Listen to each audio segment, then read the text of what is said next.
These resolutions are for all conservatives, not just me. They're not about specific bills or amendments or public policy. That'll come. They're not about grand strategies to win elections. These are simple commitments for you to consider as we renew our movement in the service of this nation. And yes, they are binding. I want you to hold me to them. Resolution number 1. Let's resolve to be happy warriors. I've often said, I'm a conservative, but I'm not in a bad mood about it.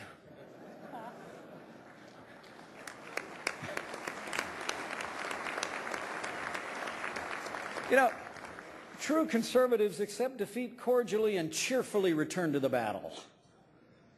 Let's reflect the great joy of free people and squander not 1 minute licking our wounds. No whining, no complaining, just the courage and optimism worthy of our cause. Number 2, let's resolve to remain faithful to the ideals of our founders, embracing the principles of limited government enshrined in the Constitution. Let's ignore the polls and the pundits and the promises of electoral success where they stray from conservative values.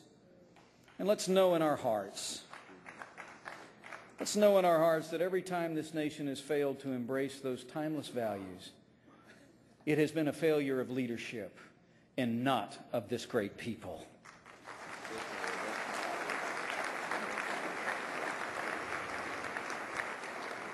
And so, number 3, let's resolve to keep believing in the American people and keep believing the American people are on our side.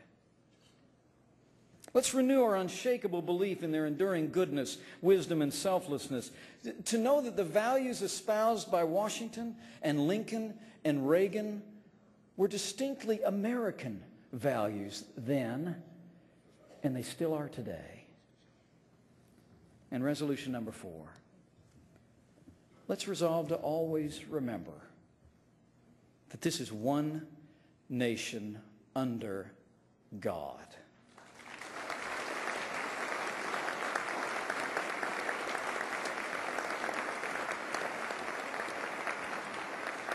That in all of history, America is unique, rich with a purpose yet to be fulfilled. Let's keep our eyes fixed on the author and perfecter of our faith, who I believe is the author and perfecter of this miracle we call America. Let's make these binding resolutions, subject to no veto except that of a flagging heart. Beginning right here and right now, let's renew our faith in the American people, in the ideals of our founders, in the power of optimism, and in the God of our fathers. In a word, let's reflect the character of the man after whom this dinner is named. And if Ronald Reagan were here tonight, standing right here at this podium, as he did more than a dozen times, I think he'd look out at all of you during these difficult days.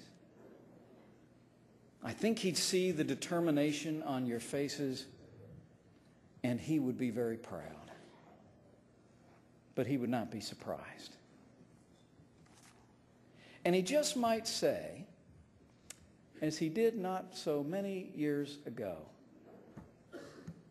that the key to overcoming does require, however, our best effort, our willingness to believe in ourselves and to believe in our capacity to perform great deeds, to believe that together with God's help, we can and will resolve the problems which now confront us.